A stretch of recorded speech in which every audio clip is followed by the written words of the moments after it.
Hey everybody, AmpRepairGuy.com, 203-892-4119. Here we have another Kenwood Tl-922A. Did all the modifications to it. Also needed a new output rotary switch, band switch. The common connection was like bent out and also blew off the contact. Well, it was missing. Guy blew it off for the, I believe it's the 80 meter position right there.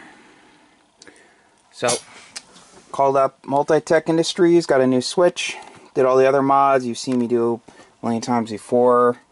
Diode, tuned the B negative rail and ground, series glitch resistor on the B positive, didn't do the filter caps, they're working okay.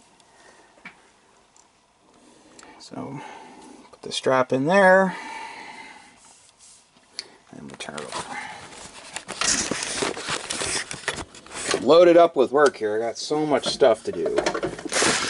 Oh, I can't overwhelm. Okay. Be careful with that. Okay, so as you can see, the new band switch is installed. I've done so many of these. It's like second nature now. Better switch, better quality than the stock one.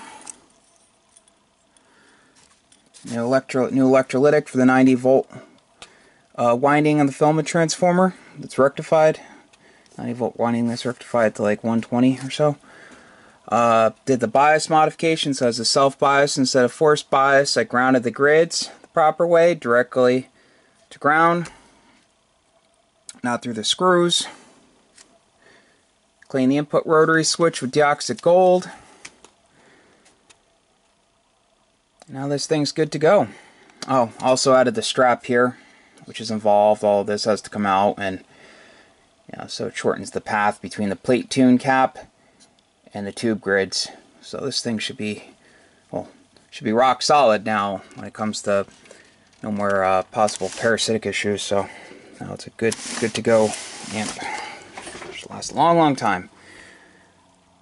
Thanks for watching. AmpRepairGuy.com, 203-892-4119. Take care.